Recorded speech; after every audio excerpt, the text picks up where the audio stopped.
Sport. Friday at 7 p.m, your weekend sports on Talk Radio Europe with the Friday Sports Bar. Thanks for choosing Talk Radio Europe for another hour of sport live from the Talk Radio Europe studios.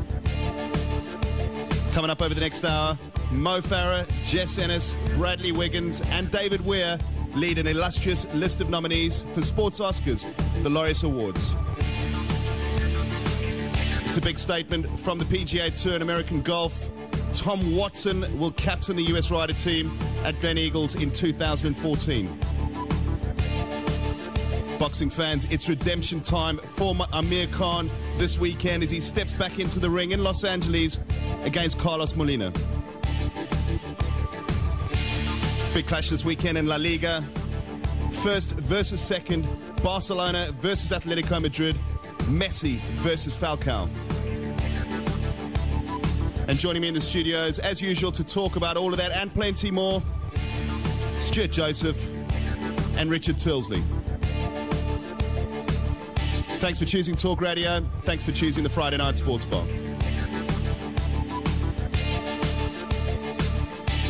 Friday Sports Bar with Dom Aldworth. Good evening once again to all the listeners out there. If you tune into the Friday Night Sports Bar, it's a pleasure to have you here. It's a pleasure to have both of you as usual. And yes, Stu, Rich, welcome to the show, guys. Hi, good evening. Good evening, Dominic. What's your problem tonight, Richard? You know, I've got to tell the listeners out there, Rob, the production guys, is still hard at work here, as he always is every Friday night. He calls us into the pre-recorded studio. Guys, just come and do a little bit of a Christmas message to the listeners out there, thanking them for tuning into the show and wishing you all a Merry Christmas, which I know that Talk Radio Europe's going to play out. So we all go into the studio. I say my little bit. Stuart Joseph says his little bit, and Richard Tilsley says his little bit. I mean, bar humbug followed by that. I mean, what is wrong with you? Every Friday, this is a sports. You should be excited. I'm always pumped up when I come here. Stu loves it, and then you got you. You always bring the mood down with your negativity. What is wrong with you? Christmas. And? You know how I prepare for Christmas, Dominic? No. Okay, I have a little ritual on Christmas morning. And really, to fortify me for the day ahead, I like a dry martini. Right. But in the spirit of Christmas, I make it the Bunwell way. Which is what? Well, I just get the bottle of vermouth, okay, and I hold it up against a very bright light, and the light shines through the bottle of vermouth, okay, and into my martini glass. And it reminds me of the virgin birth. Okay, well, that's very interesting. May I make a suggestion? Because these miracles can happen on Christmas, really? And it's amazing, the Bunwell Martini method. Well, can I make a suggestion? And if you are not a great fan of Christmas, I thoroughly recommend starting your day with at least one or two of these. Really? It sets you up perfectly. Well, I recommend that perhaps every Friday, just before you come into the radio station, maybe you should drink a bottle of vermouth, because it might just lift your spirits slightly. It's sickly, Dominic. It's got to be a martini. Well, I don't know. It couldn't possibly be any more sickly. Drinker? No, not at all. I just think it couldn't be any more sickly than your negative moods every Friday night. Well, what else? Well, how else are you meant to feel when you're a Wolves fan? Fair enough. Okay, well, there you go. Maybe whiskey. May I suggest whiskey? And sitting next to a Tottenham fan. Richard, you had a win last week. Who has delusions of grandeur. Guys, we're going to move on. One of the things I wanted to talk about. One of the things I wanted to talk about this week, okay, was clubs in the Premiership who have a small club mentality. Okay, you walked in the door, you didn't even say hello, and you started on about this, so you might as well finish. Which is totally different to a club like Tottenham, okay, who are a small club with a big club mentality, again, delusions of grandeur. But, okay, there are many, many teams in the Premiership who, when it comes to those crunch matches, and in particular, what I'm referring to is West Brom last week. Now, of course, West Brom are our great rivals, if you're a Wolverhampton Wanderers fan. But credit to West Brom, they play some great football this year. And what do? They're fifth in the table. They come up against Arsenal, and suddenly their formation and the way they play is like a team at the bottom of the table, as though they're completely overawed by it. And I think that's what this highlights, okay, is the psychological importance of a good manager in being able to motivate his players over these hurdles. What do you make about that, Stu? Well, I think Steve Clarke's done an amazing job there. They've just had a very good run that's gone a bit sour. They've lost the last 3 games, and obviously, you know, what Richard says, they were very poor against Arsenal, no question about it. They just didn't seem to... They've lost They didn't have the belief, did they? Not at all. And Arsenal were there for the taking, let's face it. Bradford proved it during the week. So, you know, I think maybe he said his stall out a bit incorrectly after 2 defeats, a bit negative. Yeah. Do you think Spurs are suffering from the same sort of mentality at the moment? No, they're a small club with a big club mentality. You know, they think they're bigger than they are. Yeah. You know, whereas clubs like West Brom think they're smaller than they are. Any comments on that, It's Stuart? a lot of rubbish.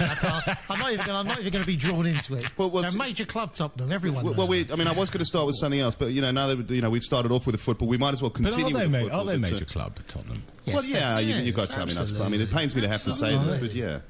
Definitely. You just had Modric has just left us, but he was with us. Gareth Bale, probably the most expensive player in the Premier League. He's going to leave you. If he leaves us, though, But do you think the reason why they're leaving is because Spurs are not a big club? No, I think they, you know, if he gets an offer from Real Madrid, I'm just looking at my notes here, it says they're going to make a big offer of 50 million plus. You know, Spurs must take it. You know, we're replacing with a couple of decent players. It's not the end of the world. I mean, we've matured him. We paid about 10 million for him. We turned him into a great player he is. 56 million, that's a lot of money. We bought him as a fullback, don't forget. Turned him into a well, wing. he was always a wing-back, though, wasn't he? Well, more of an attacking wing-back now than ever, or whatever you want to call him. He's really a trot left wing. I've got to say something. I mean, I know you guys, you know what I do during the week away from Talk Radio Europe. I work for a sports content company providing sports content. And one story I picked up on today, I cover a lot of American sports, is I think it's the Angels. I can't remember the name of the guy, to be perfectly honest. Has just signed a contract. He's in baseball. This is for $125 million over the next 4 years, and we're talking about 56 million pounds or euros for whatever it might be for Gareth Bale. The money flying around basketball and baseball at the moment, NFL football, simply dwarfs that of European football. But I mean, the thing is, I mean, if Spurs were a big club, they wouldn't sell him, though, Stu, would they? I mean, if he was at Man United or Man City... They won't pay over there. They've got a structure at Tottenham. 70, 80,000 is the most they pay. And Madrid will probably get a 125. We can't pay that.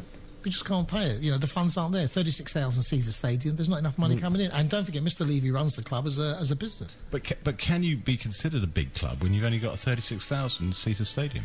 Yes, I think so. I can't see why you say that. I mean, you know, you don't have to have a major stadium not to be a large club. You've just got to run it economically and make it work. Don't get into debt. We keep looking around. I don't know. Can you hear that phone? It sounds like a Nokia phone, and nobody here's got a Nokia phone. I think somebody's trying to stitch us up here. I think Somebody's left a phone here. I hope it's a nice one. I'll have that. Richard, why do you wind me up every week about Tottenham? We have to. Well, we haven't finished yet. Tell us about that performance, 2-1 against Everton. Oh, that hurt. I must be honest, we didn't deserve anything out of the game. Watched the whole game live. You were lucky. I thought 1-0, brilliant. You know, sometimes you play badly, you get 3 points. I thought this was our day. And in the last few minutes, give Everton credit, we cracked under pressure. But Everton were tremendous the whole game. They were tremendous. I mean, Everton are currently 4th in the Premiership, and they're playing football that warrants that position at the moment. Yeah, but often you know, I mean, again, this small club mentality. Sometimes I feel that afflicts a club like Everton as well. I think Everton. You say they're a small club, Everton. No, I think they're a big club. They are a big club. They're a big club, but sometimes I think that, or very often with Everton, they have a small club mentality, and you know, when it comes to playing the bigger teams, you know, like Liverpool, Man United, Arsenal, Man City.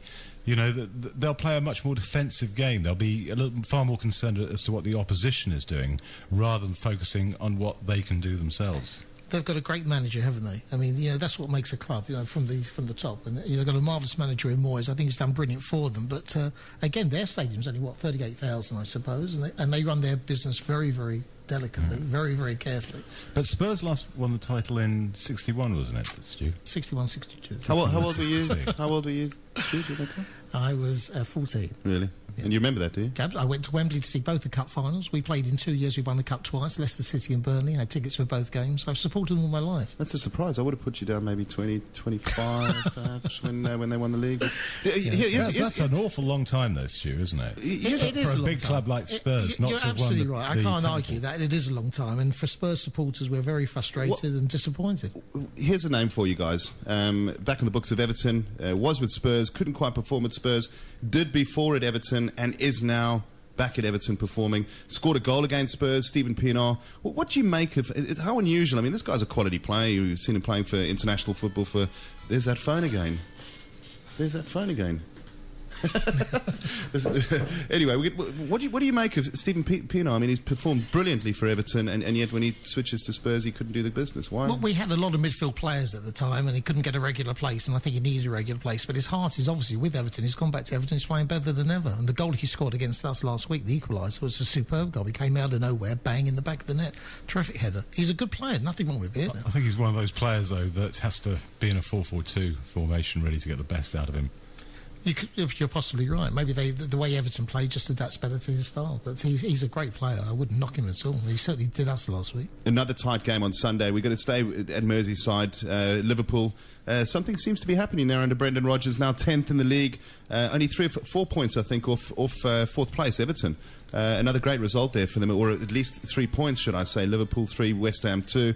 That phone is really starting to annoy me now. I can't quite figure out what's going on. But good stuff there from Liverpool. They're moving in the right direction. Liverpool are playing very well at the moment. Give Rodgers credit. He's had a bit of patience, and the team, is coming good. I mean, they played very well against West Ham. Don't forget, West Ham were 2-1 up with about 20 minutes to go. So, they kept going, Liverpool, and came back really well. They've only lost 1 game in 10, 17 points from Thursday. I mean, you can't really knock that. They're rising up the table. They're 10th now. And as we just said, they're only 3 points behind Spurs now. And we had a big lead over them, recently. So watch out for Liverpool. They're really coming on strong. What a derby. Manchester City, Manchester United. I don't know if you guys watched it. I certainly did. Yeah, a gripping game of football. 1 or 2, obviously, shocking incidences. Must be your phone. Have you got a Nokia phone? You carry on, Richard. It is you. I don't believe it.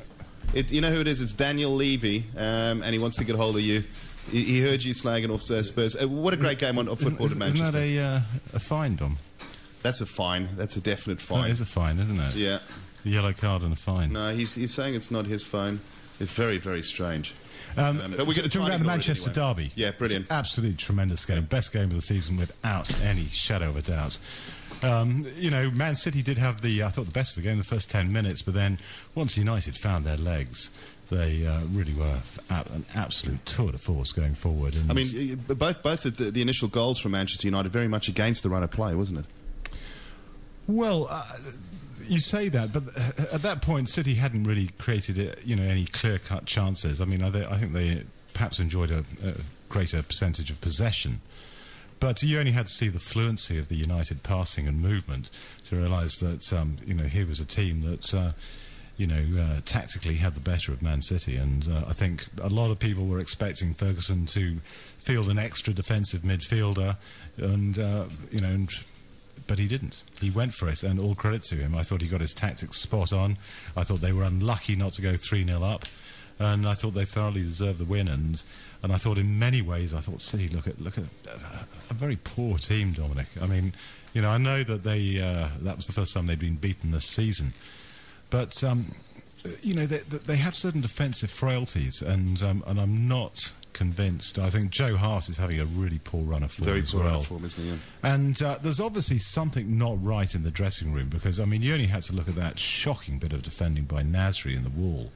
And the complete uncertainty. I mean, Tevez was in the wall, and then he left to shadow Rooney, which was a kind of like a bit of a ridiculous decision anyway. And then, as I mentioned, the Nasri sort of, where he tried to hide behind his teammates and sort of stick a boot out. Yeah, I was going to say, was just absolutely abject. Absolutely. Stu, I was going to say, sticking your boot out like that, completely unnecessary. However, Robin van Persie is a real man at the moment, isn't he? Oh, listen, it was a sweet shot, wasn't it? I think without this deflection, Hart would have probably saved it. It just took it away into that corner. But, we haven't discussed Balotelli. What a disgrace that guy is. Surely he's got to be out the door in January. Get rid of him, surely. He's a liability. Manchester City aren't exactly a happy family, but to have someone like that in the team, you're playing a risk business here, because when he went off, they got a bit stronger, and in the second half, I thought City did well to come back into the game. Yeah, certainly, what's happening now is that, cracks are appearing in the Man City dressing room, and various sort of tidbits of gossip are sort of slowly filtering out, and it's, as you said, they are not a happy team, and they're not very happy with Mancini's style of management, and you know, to be honest, that's something that we've had our reservations about for some time now. I mean, the only chance Mancini has of staying as manager, and I don't think he will be there next year, is winning the Premier. That's the only chance he's got of staying in that job. Yeah, otherwise he's out thought so now, yeah. No question about it. I would have thought so. I just want to change the subject for a minute, and just going back to Spurs, if I may, conceding 2 goals. There's some notes here that Spurs, at the moment, they've given away so many goals in the last 15 minutes. If they had their results up to 80 minutes of every match they played this year, they'd be top of the league. That's how many points they've thrown away through just losing goals and losing points in the last 10 minutes, which is an incredible stat. And if pigs could fly, we'd shoot for bacon. Well, I mean, I was going to say, and your point being, I mean... We seem to be either not 100% fit, we're not concentrating for 90 minutes, we're giving away goals and we're dropping points. You know, you've got to look into that and take whatever you will. That's for the manager to look at that stat and say, you know, what the hell's going on? And every time we're leading in the game, for some reason, I see you laughing. Every time we're leading in the game, he goes from 4-4-2 to 4-5-1, and we give goals away. You know, you keep Defoe on, keep attacking. But we don't. We drop back, we give away goals, we lose games. Well, yeah, but what else do you expect from a very average manager? You could have had a great manager. I keep the telling you. guy's good. Give him time. Roberto Martinez was your man. Or Absolutely. Paolo Di Canio. Yeah, or one Paolo of Di these, Canio would have been quite good. or even Brendan Rodgers, Paul Lambert. This boy will come good. Give him the People who time. played the game before, Stu. You need someone who's to be a manager. They've got to have played professional football, even if it's left back for Darlington or inside right for Leyton Orient. They've got to have had some experience of playing professional football, even if it's at the very lowest levels. Guys, Tottenham's had enough airtime. You're shaking your head. You don't agree? No, because I think the guy has, you know, he's proved himself in Portugal. I know Portugal's not the Premier, but he's come good. I think just give him time. Chelsea went after him as well, don't forget. They must have done their homework. I think this guy will be okay. He just needs to adjust to the Premier. Well, he's a glamour boy, isn't he? He's not a glamour boy. He is a glamour boy. I mean, you know, he's got that fancy... he wears a nice shirt and tie, wears a nice suit. Suits. Nothing wrong with that. I mean, his suits are even more expensive than Jose Mourinho's. Gentlemen, listen, he's hoping the tide is going to change at Tottenham Hotspur. Across London, the tide is changing at Stamford Bridge. Chelsea are starting to play some pretty impressive stuff under Rafa Benitez. The great news for a £50 million investment, Fernando Torres seems to be finding his confidence again. There's no question about that Spurs, Chelsea, beg your pardon, are in a better place now than they were 3 weeks ago. No question about it at all. They've done very, very well. They've got a little bit of confidence. They beat Sunderland quite comfortably last week. They've done very well away from home in this FIFA Club World Cup. They're in the final the weekend. No, I mean, they brought the manager in to turn it around, and at the moment, I think he's looking good. Yeah, I mean, I think that's... I don't know. I think you've got to reserve judgment. I think you've got to give him another few games. But certainly, I mean, what is impressive is that, you know, some of the defects in Torres' games, it seems to have been sort of amended. I think your Dominic said he's still a good player. I disagree with you. I thought he lost his pace and everything else, but you both thought he was going to... Well, I thought he was making the runs and, you know, he was getting in the right positions and... You know, and I think also a lot of strikers, you know, it is a matter of confidence as well. Yes. We've got a caller on the line, guys. We're going to bring you in. Good evening and welcome to the Friday Night Sports Bar. You're live on Talk Radio Europe. Good afternoon. This is Steve, the satellite man. Good evening, Steve. Hi, Steve. Hi, Steve. Good evening. Well, first of all, I'd like to point out that I can't remember the last time in the World Club Championship that a team that's won in Europe, or champions of Europe, lost in the semi-final of the Cup. Normally the first game is just get them warmed up and they go and play the final. So Stuart's comments about they got through to the final mean nothing, wouldn't you say? Yeah, fair comment. I can't argue with you. I think you're right. Monterrey for Mexico. I don't know Monterrey for Mexico. I know some of the Mexican teams, but not that one. But maybe it's placed that way. It's a major stage, isn't it, for world football? And I suppose they want Chelsea there in the final with the Brazilian champions, and it makes it a nice final. And also, Steve, can I say, if you look at the other teams that are involved, they're all nothing teams. You know, there's only two decent teams out there, Corinthians and Chelsea. Well, at the moment, no, the Brazilians, they take this actual cup competition very, very, very, very seriously, and they look forward to beating whoever wins in Europe. So it's not going to be a piece of cake. No, it'll be a good final. I'm looking forward to it. All right, well, I'll leave it to carry on because I'm enjoying the show and I'm listening quietly. Thank you very much. Lovely. Senor, my favourite there, just remember that... Richard. Let me stick to satellite. Yeah, let me stick to the commentary.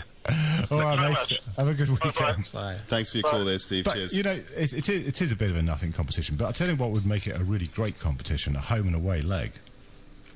Yes, but how'd you fit it in? I mean, Because basically, all we want is the champions of Europe and the champions of South America. Yes. Forget all the rest of the teams. The rest of the teams are nothing. Egyptian champions and it's just ridiculous. I was looking at the teams and never heard of them. Yeah. So it's a waste of time. Guys, we've let's just move on a little bit because we've got something a little bit different that we're going to talk about this evening. And it turns out we've got more than just one listener out there, Steve. We've actually got a second listener out there called Harvey Wies, if I'm correct in pronouncing that, Stu.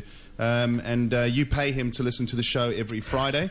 And he's a little bit disappointed that we only ever cover Premiership football. So, Harvey, if you are listening and he's only paying you 50, ask him to pay you 100 because I think it's worth it. Who does Harvey support? Well, here we go.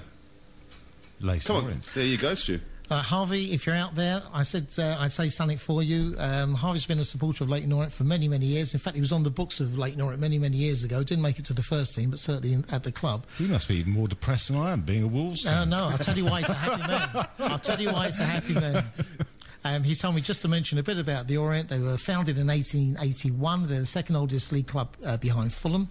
They play at East London at Brisbane Road in Leyton. They're officially called the Matchroom Stadium, and you probably know that their chairman is Barry Hearn, the snooker boss who runs his sports promotion company from there. They used to have a capacity of 25,000, reduced now to 10. Their manager is Russell Slade, and they were once in the Premier, or the First Division, and then in 1962-63. I remember going to see a few games then, because I lived in Leytonstone, which wasn't far from Leyton. Anyway, this year, after a shocking start and losing their first 3 games, they've risen now to 11th. I won't keep this too long, Dominic. They've risen to 11th in Division 1. They're only 5 points off a playoff place. On the 7th of November, after losing to Milton Keynes Dons 1-0 and in 20th position, they went on to win their last 5 games, so have now climbed to 11th. And they've got 3 out of 4 of their next games are at home before the new year or round the new year, and they've got a great chance of moving up the table. So anyone out there, they've got Scunthorpe on Saturday, followed by Notts County away, and then they're playing Swindon, Decanios' team, which would be very interesting, and Walsall. So they've got good games to come. In the FA Cup, they're away to Hull City, the Championship side. So Leyton Orient doing really well. And Harvey, if you're listening, I wish you well for the new year. So, okay, and that's it. You're just gonna wish him well for the new year. You're not gonna. Is he gonna buy you dinner for doing that announcement or what?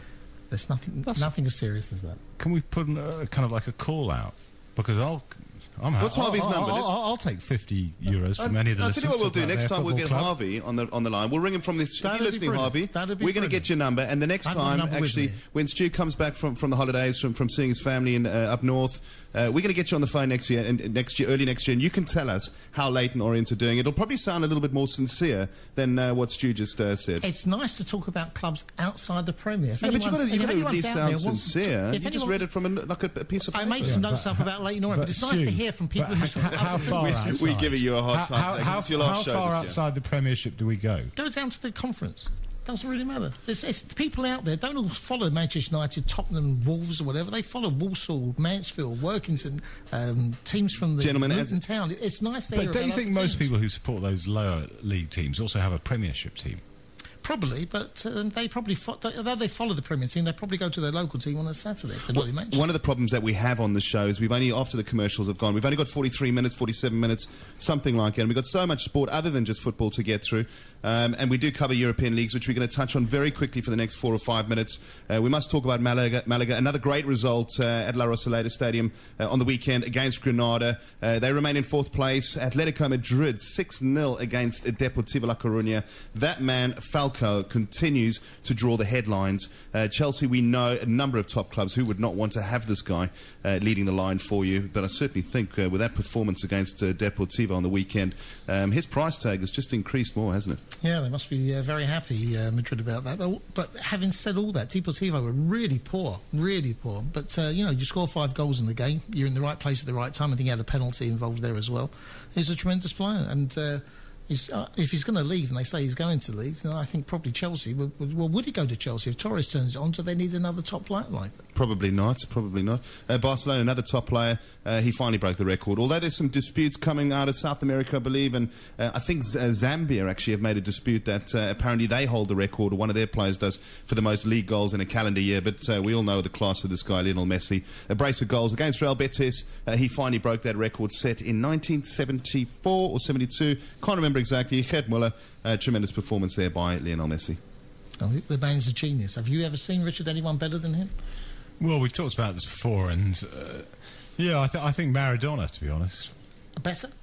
Well, almost as good, yeah. Wow. Because Maradona did it on the international stage in a World Cup, and and also I think Maradona could single-handedly turn a game. I think Messi is a genius. Don't get me wrong, but I think Maradona was. Because we're living in this sort of era, we've seen more of Messi than we saw of Maradona week by week, and also we live in Spain. From what I've seen of Messi, that's true. Obviously, there's we see him week after far week. more televised football these days. Yeah. Staying with Spain, there was a bit of King's Cup action during the course of the week as well. Stu, Lionel Messi again on target. It's obviously first leg stuff, so it's not much of importance there. A 2-0 victory there in the Copa del Rey against Cordoba for Barcelona. Real Madrid going down 2-1 against Celta Vigo in the first leg, but of course they host the second leg at the Santiago Bernabeu. So not too much bad news there for Real Madrid. In Italy, it seems that perhaps Juventus are now starting to create a little bit of daylight between them and Inter Milan. They're sitting now in 4th place. Beg your pardon, 4 points clear, should I say, of Inter Milan following their victory on the weekend. Inter Milan defeating Napoli as well. Lazio and Bologna being held to a draw, but it's pretty tight there between 2nd, 3rd, 4th and 5th in Serie A this year, Stu. Well, Juventus has got a 4-point lead at the moment over Inter Milan, but as you say, Napoli 33 points. There's only 4 points between the top three. Then it drops off a little bit, but Lazio, Roma, Fiorentina dropping off their form recently. But it's an interesting stage of the year, and once they get over the holidays, it all picks up again in January. We haven't spoken about, a bit of a disaster really for Arsenal on Tuesday night, I think it might have been, the Carling Cup quarterfinals. This represented a great opportunity for Arsene Wenger to actually deliver some silverware to Arsenal this season. We've got a caller on the line, and we're going to bring you in now. If you just bear with us 1 second. You're live on Talk Radio Europe. Good evening and welcome to the Sports Bar. It's John Dawes again. Good evening to you. Listen, was that a pun? He did it single-handed when you gave Maradona that big leg up, as if he needed it. He did it single-handed. We know he did. He got the World Cup for it, didn't he? Robbed England. Well, he certainly did rob us on that one occasion with the hand of God. But, I mean, if you take that apart, he was... look at the other goals he scored in the '86 World Cup. The one against one against Belgium and the one against England. Were just two of the finest goals you'll ever see scored, in a World Cup. They were magnificent. Well, I thought the best player of all time was Stan the Man Matthews. Well, I mean, a very good player. I mean, I've only seen film footage of him, but I mean, the thing is, I don't think I think there were better players in the 50s. I mean, John Charles, if you want to go back, to that sort of era. Peter Broadbent, the Wolverhampton Wanderers striker. Billy Wright, I mean, one of the finest defenders. Oh, yep, you mentioned him, yep. I mean, but the thing is, I think I think one of the things is that when you look at that old footage of football played in the 50s and the 60s and the 70s to a certain extent, is how slow the game was, John, compared to today. Well, the ball went quicker.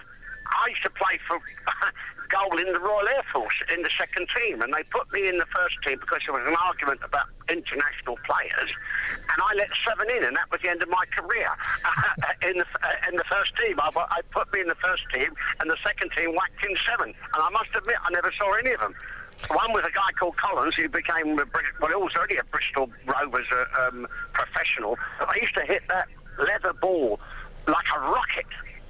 Well, it was a big, that was the thing. I mean, it was a big, heavy ball, especially when it was wet. And I remember at school, we used to play with leather balls. It got heavier and heavier as the game went on. And as soon as it rained, I mean, even heading it was like heading a medicine ball, wasn't it? I mean, it was so heavy. Well, if you touched it and if you took it in the stomach right head on, it sort of shifted you back a few inches, didn't it? Yeah, but I don't think the ball didn't travel as fast as the new balls, though, John. I mean, there are sort of this polyurethane sort of plastic sort of components, and they're very much lighter, and you only have to see how much fitter the players are these days. John, my favourite player of all time, and as a gentleman, was Bobby Charlton. Okay, take care. Bye-bye. Cheers, John. Thanks very much for your I don't call. think he was very impressed with that. Obviously not. He obviously not thing. a Bobby Charlton fan. Not a Manchester United fan. Guys, we need to get a commercial messages in first, but we'll just quickly go back to what actually happened in the Carling Cup this week. Not great news there for Arsenal, of course. A real good opportunity, as I was saying just before John came on there, for Arsenal to deliver some silverware to their fans for the first time since, 2005, something like that. But a tremendous result there for Bradford. Well, Arsene Wenger put out his full squad. I mean, virtually looking at the team, it's virtually he was out to win. He was out to get to Wembley and take the fans there for a day out. Missed by Gervinho, though. Oh. Well, Bradford just turned them inside out. They were absolutely magnificent, Bradford. Their formation, the way they played the game, I thought they were superb. When it went to penalties, I thought, they won't even get a penalty. For Arsenal to miss 3 of them. Let's face it, they should have been 2-0 up after 60 minutes, I think it was. Yeah, or 55 what a shame. minutes. That would have it was so sealed the close, game. wasn't it? But Arsenal came back in the game, and really they had, like they played all year, they probably had about 70%, 65-70% of the game. But their midfield, they look so good. Up front, they just don't do it. They just don't cut it up front. Well, Gervinho is just not good enough. But then he shouldn't be in the team. They've got to go out and buy another player. Don't play him. Lots of criticism coming the way of Arsene Wenger during the course of the week. Do you think that's unfair? Of course it is. You can't criticise. I don't think you can. I think he's one of the greatest. Well, you can criticise, but to call for his head, I think. Well, I think you can criticise Arsene Wenger, because Arsene Wenger has made some absolutely shocking transfer decisions over the last few years. In recent times, I mean, you can't. That's not really what he's made a habit of doing in the past. He's got some great transfers. He's got his hands tied. Okay, he's got his hands tied. Okay, pretty poor transfer. Shocking. I mean, people like Squillaci. And Podolski. I mean, Podolski. No, he's not playing well. Podolski's 26 years old. He's not playing well. Not like he used to play in Germany. You've got to give these guys a little bit of a chance. Look at Robert Pires. It took Robert Pires more than a season. Dominic, he wasn't even playing well. He wasn't even playing well in the Bundesliga last year.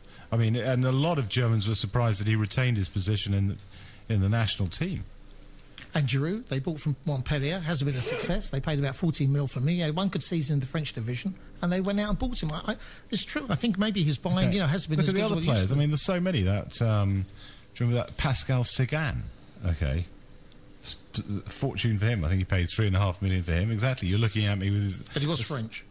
Yeah, he was French. Janilson. Okay, do you remember the young Brazilian? Absolutely, yeah. I mean, he disappeared without a trace. I mean, there's a whole load. I mean, if I set my mind to it, I could probably think of even more names. I know Bradford only got 1 goal, but defensively, that's where Arsenal was so beatable. If you push them back, that defence is pretty poor. It's not a good defence at all. It's midfield where they're so strong. With Cazorla and some. And as we said before, I think Wenger will often choose an average French player over a good British player or a good Spanish player. Well, it is something that he's always done very successfully in the past, hasn't it? But, gentlemen, we absolutely have to go to a commercial break. Great chat there. We'll see you the other side of these messages. Passes it to Tomato dribbles it past Mozzarella and loses it to Beefy. Beefy runs with it, goes on the counter-attack of Beefy, and Beefy scores and the crowd goes wild. It's the Friday Sports Bar on Talk Radio Europe with Dom Aldworth.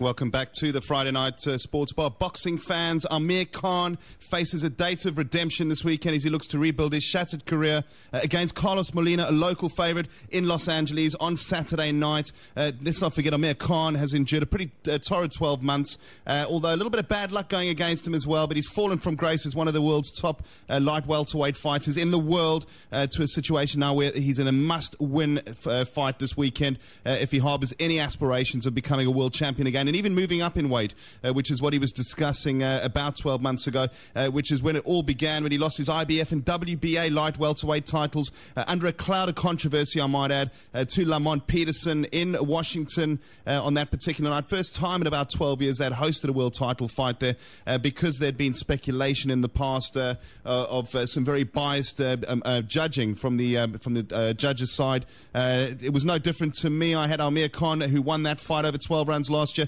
Even Michael Buffer, the ring announcer, believed he had won the fight. The decision went against him. The rematch was then announced by the WBA and the IBF to Lamont Peterson earlier on this year. That was cancelled, if you can remember correctly, because Peterson was adjudged to taking performance-enhancing drugs. A date was then made. The WBA reinstated the light welterweight belt and championship to Amir Khan. He stepped into the ring again in July, then against Danny Garcia, who in a sensational fourth-round knockout floored Amir Khan. And again, Khan will be very disappointed looking back at that. He knows he was ahead on points. He hasn't stepped into the ring until Saturday night tonight. He's chosen an undefeated American-Mexican, Carlos Molina, who's 17 fights unbeaten. He's a local favorite as well. He's a real tough guy, this guy. But wholesale changes have occurred as well in Amir Khan's career. He was fighting out of the Wild Card gym, which is Freddie Roach, who trains the former pound-for-pound king Manny Pacquiao.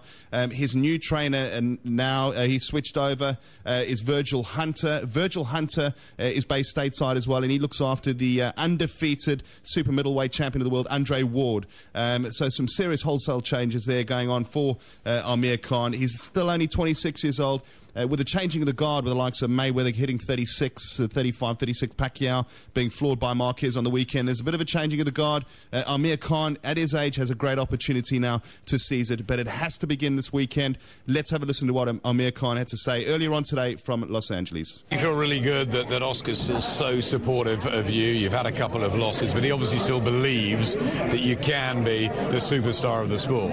Oh, yeah, definitely. You know, it just motivates me. Go to the gym, train harder, work harder, and I know that I've got his support, and he believes in me.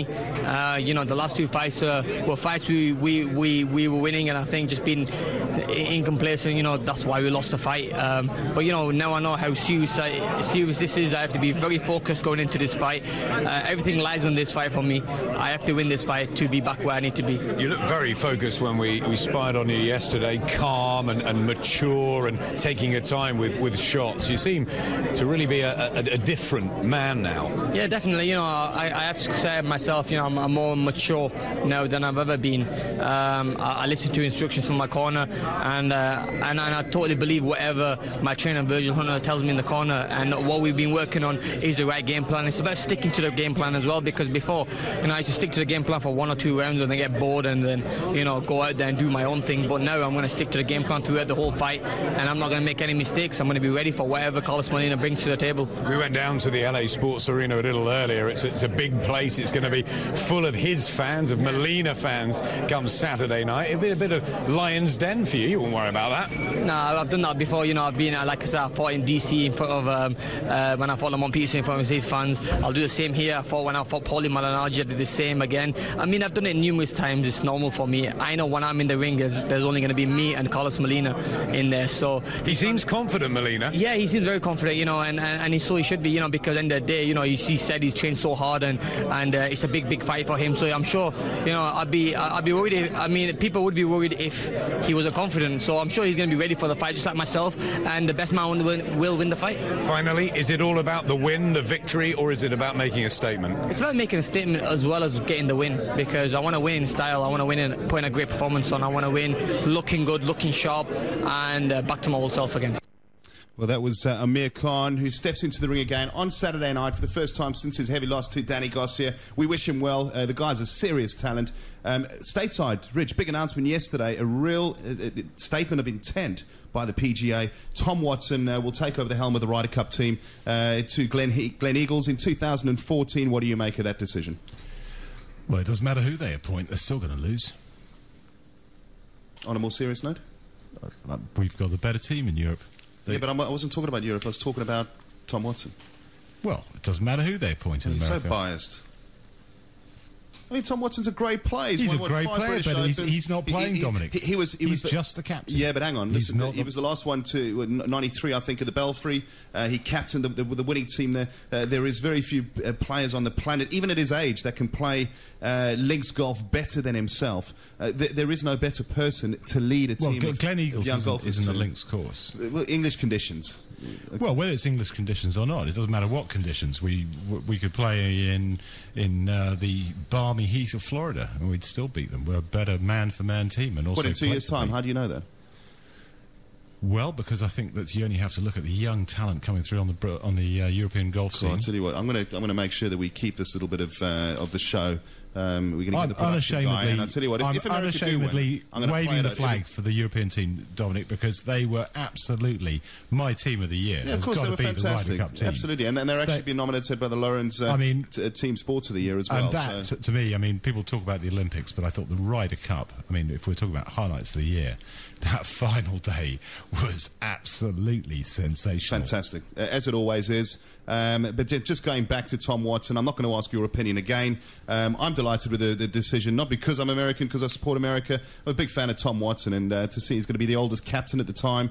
And I think it's just a drastic measures. It just shows how much America really want to win this cup back by appointing Tom Watson. But we're going to move on. I'll give you another opportunity. Can I go back, though? You talked about the Pacquiao-Marquez fight. And it's a fight I haven't yet been able to see, but I'm really looking forward to seeing it.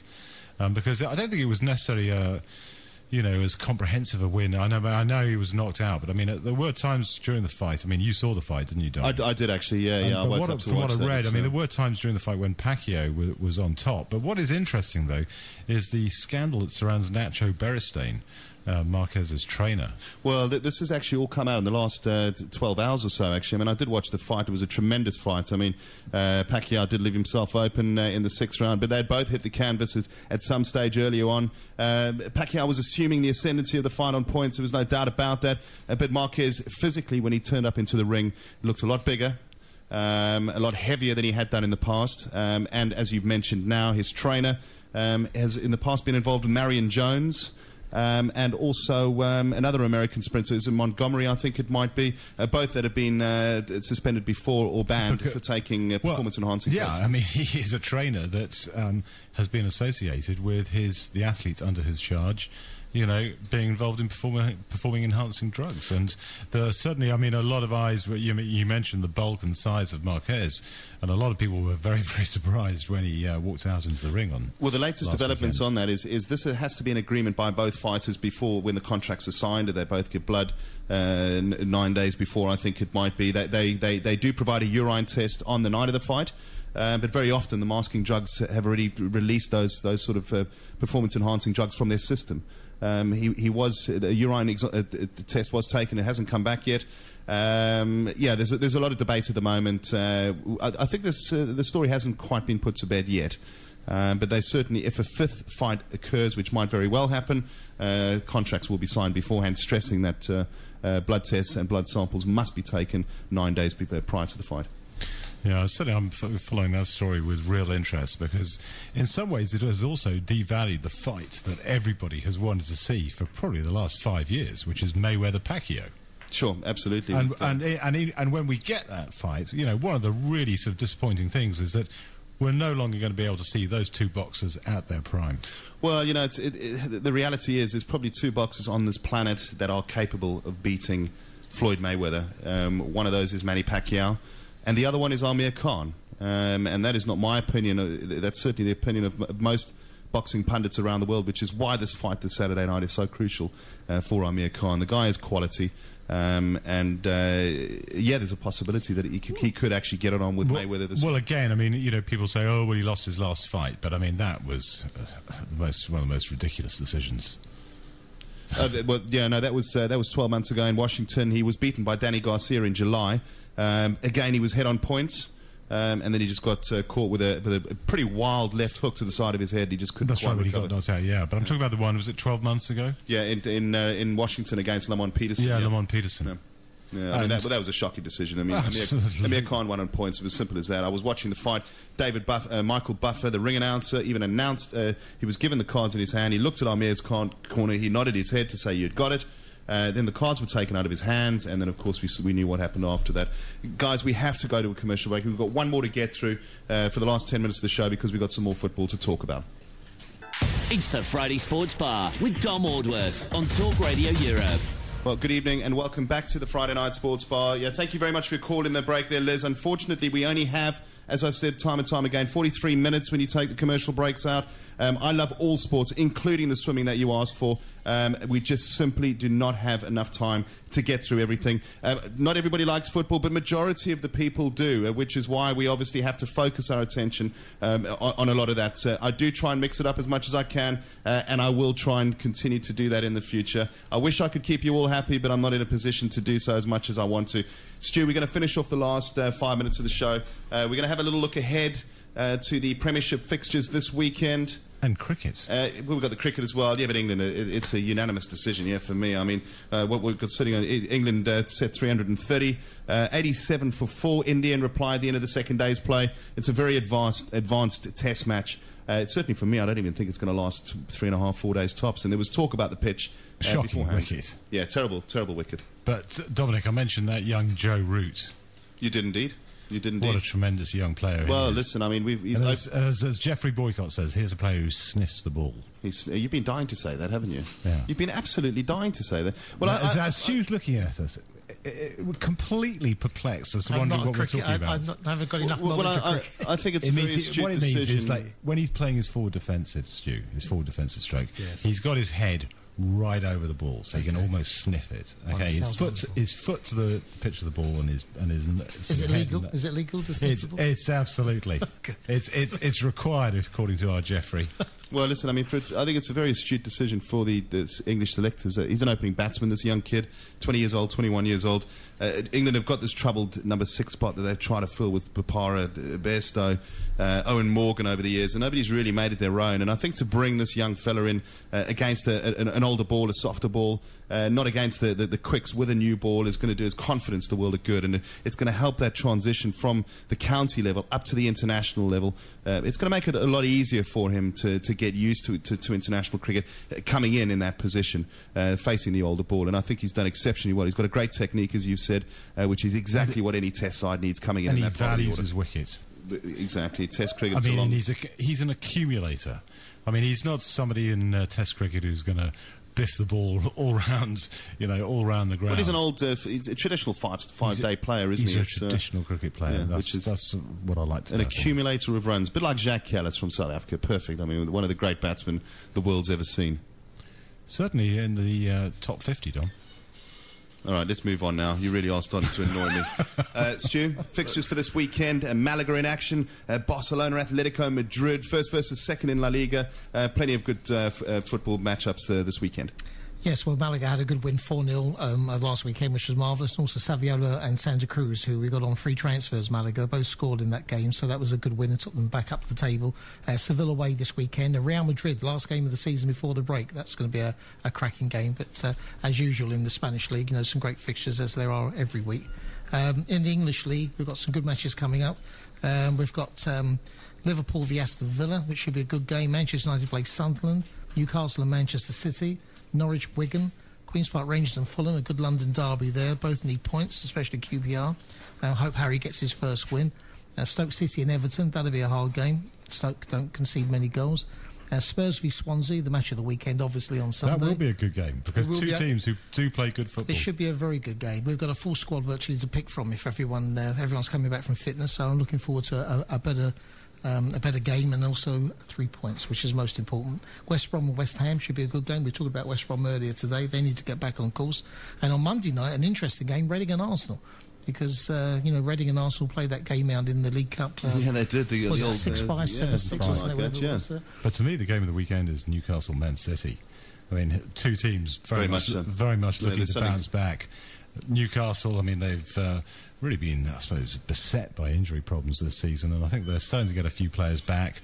Man City, the heads are down after the derby defeat last weekend. Not a happy camp. Newcastle played very, very well at Fulham in the second half, especially on Monday night. Played some great football.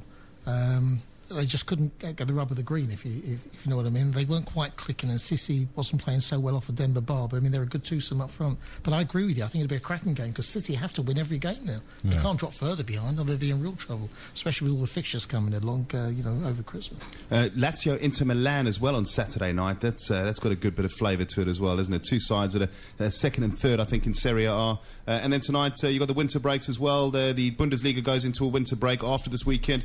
Bayern Munich playing against Borussia Mönchengladbach. I can never say that correctly. Gladbach. If they win tonight, they actually take it a record into the winter break. I think they're 11 points clear at the moment. And if Leverkusen win, then they stay 11 points clear, which is a record for any German side going into the winter break. Well, Leverkusen got beat last week 3-2, and Munich keep winning. So, they're just going on and on. I mean, that's incredible. To get to Christmas break, and they're 11 points clear now. There could be more by the weekend. Top versus bottom in the French league as well this weekend. Paris Saint-Germain in second place take on Lyon. Should be a great game, but Paris Saint-Germain, one of the last two matches, fought by 8 goals, 4-0 both games, so watch Paris Saint-Germain. Gentlemen, we have to call it a day. We've got about 15 more seconds. You're not going to be in the studio anymore with us until next year, Stu. You will be joining us on the phone. Yes, look forward to that next I just wanted to say my sincere thanks for your contribution so far for this year that you've done, giving your time up every Friday, and I wish you and your family a fantastic Christmas. I wish everyone out there as well, and great working with you boys every week. And we look forward to having you on the phone, certainly, every week while you're there. Thank you. Cheers. This is Talk Radio Europe on the hour. Live international news from Sky.